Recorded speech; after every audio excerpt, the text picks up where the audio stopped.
यही घर है आपका? हाँ। हैं? हाँ। क्या करते हैं आप? मैं पढ़ाई करती हूँ। कौन सी क्लास में? मैं एमए कर रही हूँ। एमए कर रहे हैं? किस सब्जेक्ट से? सोशोलॉजी से। सोशोलॉजी से। तो बहुत सारे सपने आपने इस घर से देखे होंगे। हाँ, मेरे पापा मजदूरी कर करके हम लोगों का घर चलता था। पूरी जिंदगी मेहनत की कमाई लगा के हमारे पढ़ाई के खर्चे में और घर ही तो बनाया था, और उसे भी हम अपने आंखों से टूटते हुए देखेंगे। हमारे ऊपर क्या ही होगा। कितने भाई बहन हैं आप लोग? 4 भाई बहन हैं। तो आज सुबह से आप लोगों ने कुछ खाया पिया है कि नहीं?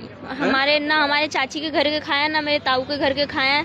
सबके सब ऐसी हैं। सबको बोल के गए कि चलो डीएम कोर्ट नहीं टूटेगा, सब डीएम कोर्ट चले गए। और जब यहाँ पे कोई नहीं था तो ये तोड़ दिया। सब कौन लोग बोला था डीएम कोर्ट जाने के लिए?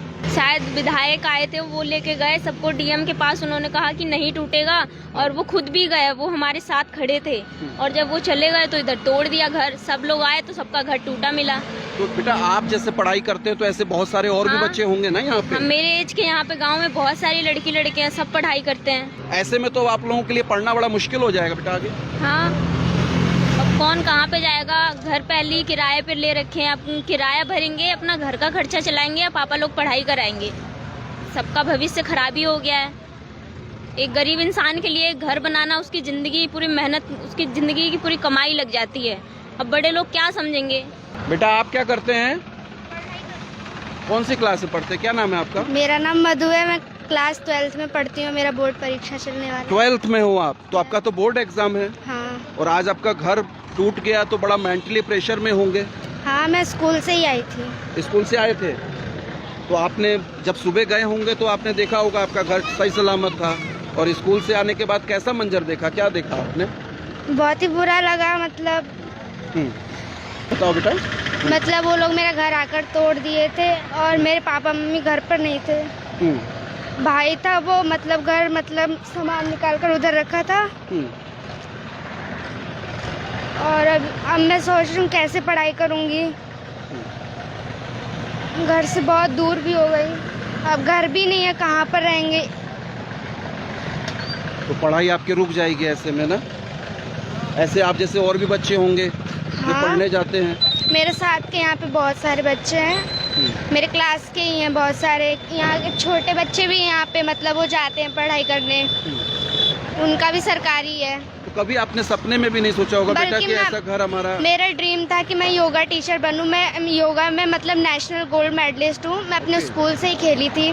तो स्कूल वाले मेरे को कह रहे थे कि तुम अपनी पढ़ाई पूरी कर कर मतलब हमें हमारे स्कूल में ही तुम मतलब बच्चों को सिखाना गवर्नमेंट के द्वारा, और तुम्हें सैलरी भी दिया जाएगा। तो अब पढ़ाई रुक जाएगी तो अब पता नहीं क्या करूँगी। मेरी भविष्य भी बेकार हो गया। किसको दोषी मानते हैं इसके लिए आप? किसको? जो तोड़ रहा है उसको मानते, सरकार को मानते। सरकार ने कहा था पीडब्ल्यू द्वारा मतलब जितना जमीन है उतना लिया जाएगा, तो वो तो पूरा ले रहे हैं। और ये जो पीछे का बब्बू है, बताना नहीं चाहती, लेकिन वो इतना गंदा इंसान है। वो हर रोज आता है मतलब गाड़ी में लड़कियां लेकर, और रात रात भर यहाँ रहता है। यहाँ पर बच्चों पे बुरा प्रभाव पड़ेगा, लेकिन उसे कोई मतलब नहीं है। और वो यहाँ पर मतलब एक गंदा काम करने आता है, हर रोज आता है। उसकी बहन भी हमें बताई थी कितने बार, और वही तोड़वा रहा है। आप जब जाते हैं सुबह, जब स्कूल जा रहे थे, तब भी आपको क्या एहसास था कि घर टूट जाएगा आपका? नहीं, मुझे तो पापा कह रहे थे कि मतलब पापा विश्वास दिलाए थे कि घर नहीं टूटेगा, लेकिन जब मैं आई तो तब मेरा घर टूट चुका था। और मैं स्कूल से आई तो रोते रोते आई। तो मेरे भाई का दोस्त है। पता चल गया था आपको कि घर टूट गया आपका? तो आज आप सुबह से कुछ खाया है कि नहीं खाया? चूल्हा नहीं जला आपके घर में? नहीं जला। दोपहर में भी कुछ नहीं खाया? नहीं। और अब? अभी भी कुछ नहीं बना। अभी तो सारा सामान लेकर जा रहे हैं, मतलब दूसरे जगह। कहाँ पर ले जा रहे हैं सामान? यहाँ से हटा रहे हैं, किराए पे दे रहे हैं। यहाँ मतलब ये सब देखकर किराया मकान जो दे रहे हैं वो भी उनका भी महंगा रेट बढ़ा दिया है। कोई 5,000 ले रहा, कोई 10,000 ले रहा। गरीबों का क्या होगा ऐसे? मधु जैसे बहुत सारे बच्चे हैं, बहुत सारी बच्चियां हैं, इनके सवालों का जवाब कम से कम मेरे पास तो नहीं है। अगर आपके पास है तो ज़रूर इस पोस्ट पर शेयर करिए कि आखिर इन बच्चों का दोष क्या है। ये योगा टीचर बनना चाहती थी, पढ़ लिख कर सारी संभावनाएं थी। सुबह अच्छी खासी खुशी खुशी स्कूल गई थी, और चंद घंटों के बाद जब स्कूल से वापसी किया तो देखा उसने सारे सपने चकनाचूर हो गए थे।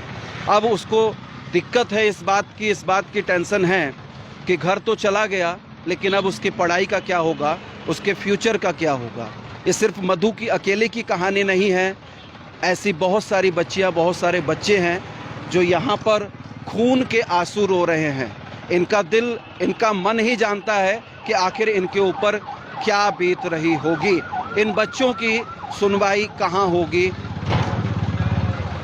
क्या कहना चाहेंगे बेटा, कुछ कहना चाहेंगे आप? मैं बस यही कहना चाहूँगी, अगर जो ऐसा कर रहे हैं तो वो इतना खुश नहीं रह पाएंगे। अगर जो तोड़ भी रहे हैं तो कुछ तो दें, मतलब हमारा भविष्य का तो सोचे नहीं। हमारे पापा मम्मी तो अब तो बूढ़े हो गए, तो अब तो हमें अपना आगे पीढ़ी चलाना है ना। तो हमारे भी तो सपने, जैसे वो लोग अपना सपना पूरा किए, डीएम बने, मतलब कुछ भी बने, पुलिस फोर्स आई थी, वो लोग भी बिना सोचे, मतलब उनका भी तो कोई बीवी बच्चे होंगे, उनके भी तो कोई सपने होंगे। उन्होंने ये सब नहीं देखकर गरीब लोगों का भी घर तोड़वाया। उनको तो एक बार सोचना चाहिए कि नहीं, गरीब है, कुछ तो इनको मिले। यहाँ पुलिस ने मारपीट भी की, महिलाओं के साथ जाती बहुत कुछ किया। क्या क्या किया? मारपीट किया, मतलब एक आदमी थे, मतलब अंकल थे हमारे गांव के, उनके ब्रेन में मतलब कीड़े हैं, तो उनका इलाज चल रहा था, बल्कि पुलिस वाले उनको खूब मारे, मारते लेकर गए अपनी पुलिस फोर्स के मतलब गाड़ी में, वहाँ पे भी मारा। फिर वो कैसे भी कर वो भाग गए, मतलब उनको गिरफ्तार कर लेकर जा रहे थे। तो कुछ महिलाओं को भी गिरा दिया था सड़क पे। हाँ, वो तो बेहोश भी हो गई थी, गिर गई थी। उनका तो मतलब कोई उम्मीद ही नहीं था कि बचेंगी, तो फिर सारी महिलाएं उन्हें लेकर गई, तो उनको मतलब इलाज हुआ, तो अब वो ठीक है। काफ़ी लोग, महिलाओं को भी ठेस पहुंचा, मतलब मेरी मम्मी तो आज सुबह से कुछ नहीं खाई, उसका तो चक्कर आने वाला था, गिरने वाली थी।